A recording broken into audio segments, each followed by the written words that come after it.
Hello and welcome to Songs for the Struggling Artist, the blogcast. This is episode 159. And today's episode was inspired by a little self-created artist residency that I did a couple of weeks ago. So there's not much to introduce it, so I'm just going to dive right in. It is called I Am Literally Making All This Up. When I apply for artist residencies, I am almost always asked to describe the project I would work on while there. Sometimes a rather substantial word count is suggested for such things. I suspect that the application lives or dies based on my ability to pitch a possible project. Mostly my applications die, so it would seem I am not great at this part. Either that or the application actually lives or dies based on the resume, in which case the project may not matter at all. But the truth is, whatever I say in these project descriptions, I am just making things up.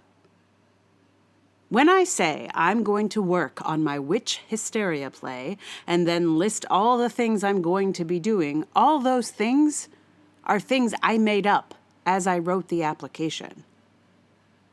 The only exceptions are when I list things I have already been doing. For example, in the applications for which I've applied with this witch hysteria play, it's called Failed to Burn, I can tell them I'll be reading Malleus Maleficarum and the Discovery of Witches because I have already begun to do that.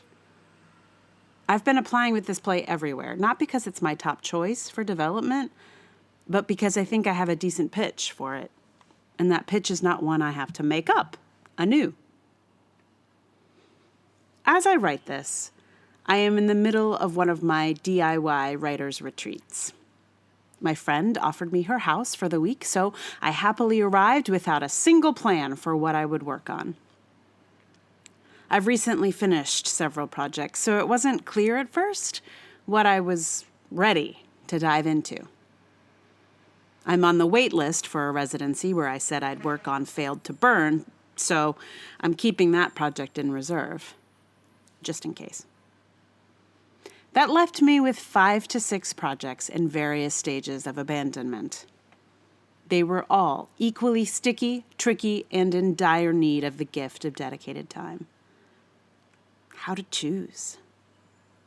None of them was calling to me particularly. I tried to reason my way through it. Maybe I should choose the thing that was the least pitchable. Maybe I should choose the oldest. Maybe I should choose the one that had gotten furthest along. You can see how I might be able to spend my whole residency deciding instead of writing. In the end, I found a random decision generator and put all the choices into it. Wheel Decider chose a project for me, and I was delighted with what it chose, so I went with it. If I found I was not delighted with the decider's choice, I would have removed it from the selection and then spun the wheel again. I have been happily working on it ever since. I don't have a plan for it. There was no outline and no proposal. The play is telling me what I need to do. It is the optimal way for me to grapple with a creative work. If I were to retrospectively write down all the things I actually did to develop this project, I'm sure it would make an impressive project proposal. But I've already done them. And I could not have known what I needed to do until I was knee-deep into the project. There's not a single thing I could apply for with this bit of truth. I would like to come to your prestigious artist retreat without any particular project in mind and just spin the decision wheel when I get there to make the choice. Or I could spin the wheel before I come. That's okay too. But not too long before. I'm not always sure what I'm going to be working on 6 months in advance. That application would stand even less of a chance than my already slim chances. But just once, I'd like to be able to apply to something with a list of possibilities instead of a well-formulated plan for some work's development. I mean, the fact is, for me, if I get as far as a reading list or a plan, or an idea of how I'm going to proceed, it will be very hard for me to not just go ahead and proceed. I don't have plans for working, I just work. I am literally just making all this up. Just like the people who make up these applications for me to fill in. Just like everyone with everything. We are all just making all this up. So the likelihood of someone who organizes one of these applications reading this art is slim. But that would be so cool to just be like, hey, so what are 6 things you want to work on, possibly? Because almost always these applications are for so far in the future. It's like, I don't know a single artist who like plans out what they're going to be working on a year from now. I mean, maybe people are doing that and they're just not telling me, but it seems unlikely.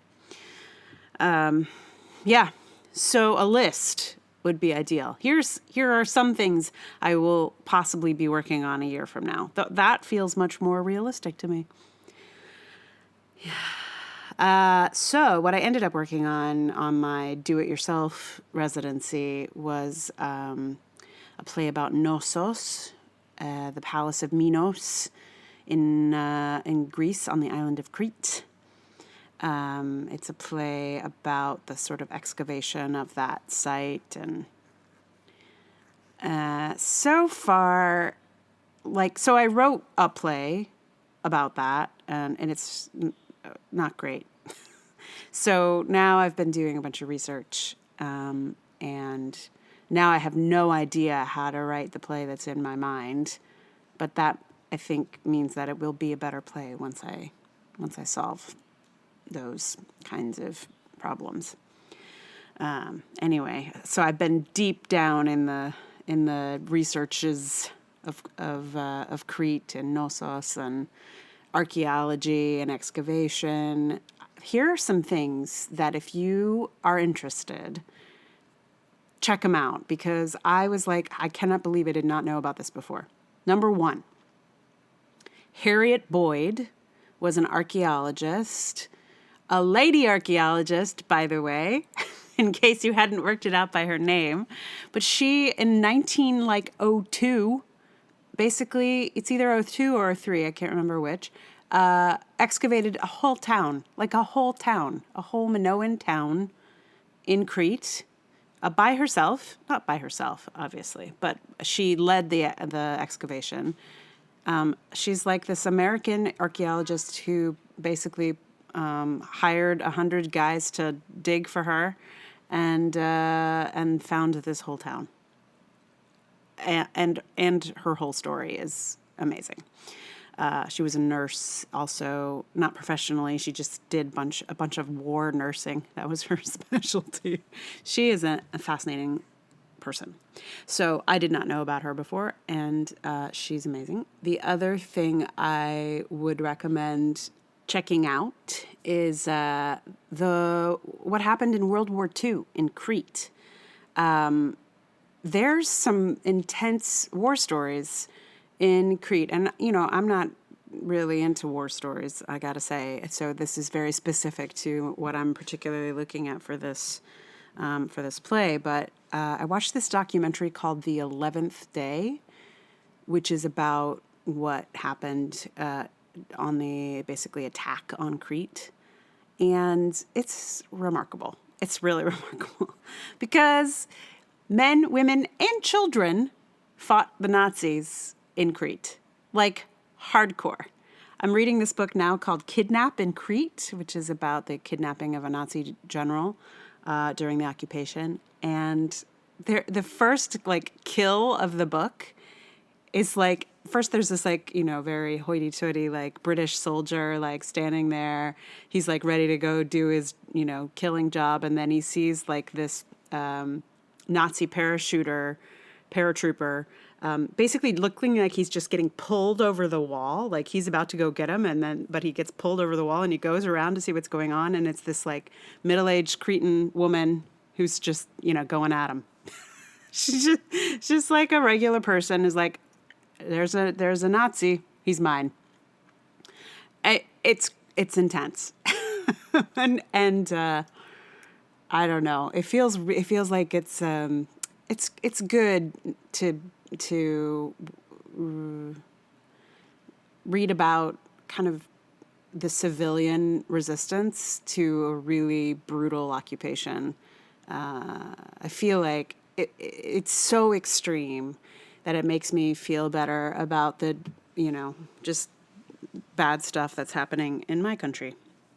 We are not yet at the point where children have to kill Nazi soldiers. That's all I'm saying. Whee! But anyway, if you're interested in war stories, I would just highly recommend that you check out the Battle of Crete. It is really, as someone who was not interested in battle stories, I found it incredibly compelling. So those two things are things that are interesting, and little bits of them may make their way into my play. I don't actually know yet.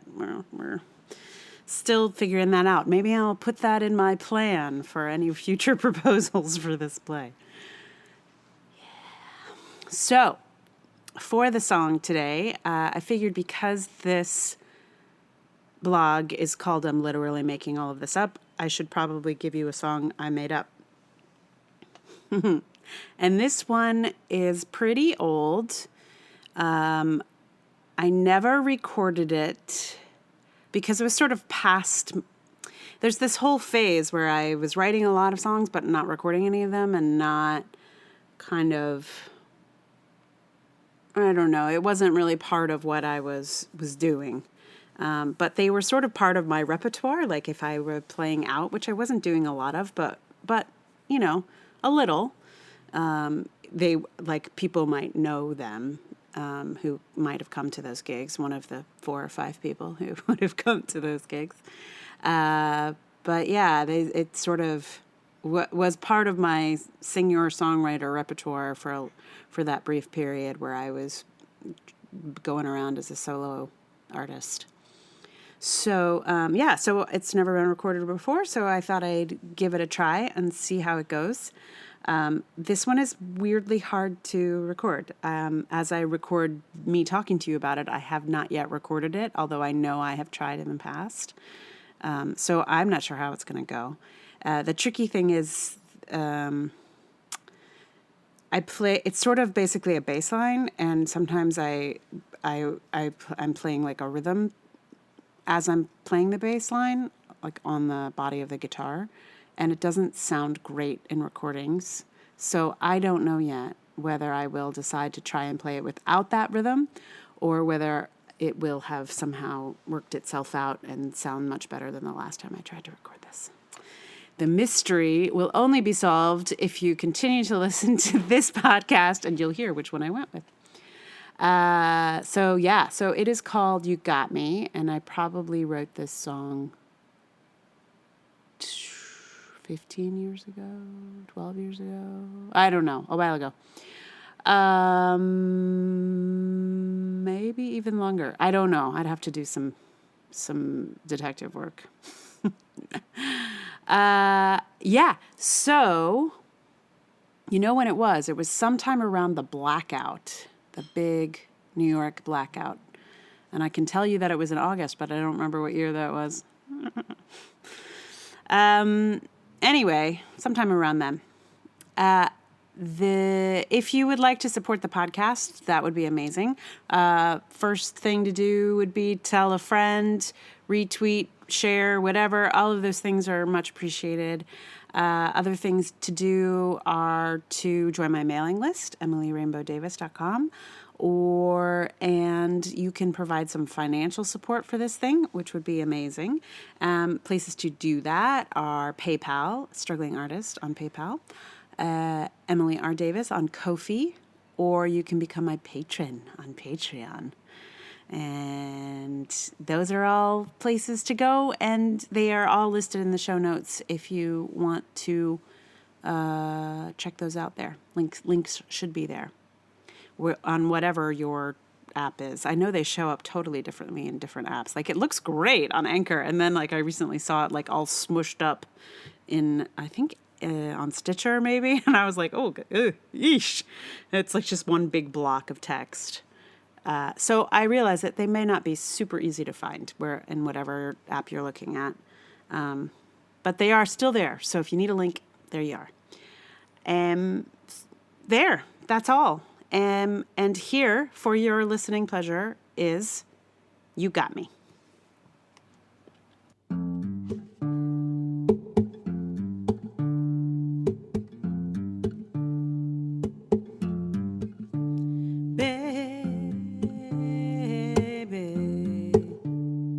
You got me, oh yeah, you got me, baby. You got me, oh yeah, you got me. Said you got me where you want me, take me anywhere you go. I'm an independent woman, don't get me wrong, my friend. And I will be my own person till the sweet and bitter end. But there's something about you that takes away my sorrow. So I'll follow you now and be independent tomorrow. Baby, you got me, oh yeah, you got me. Baby, you got me, oh yeah, you got me. Said you got me where you want me, take me anywhere you go. You're a liberated man and I like the way you talk. You know the writing on the wall is just written there in chalk. But I got this certain feeling about you that when I turn around you will follow me too. Baby, you got me, oh yeah, you got me.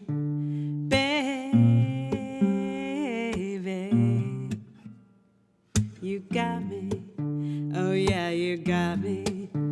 Said you got me where you want me, take me anywhere you go. Well, don't take me to the party, don't take me to the show, don't take me to something arty where all the pretty people go. 'Cause there's only one place I wanna go, and I want you to take me there. Slow.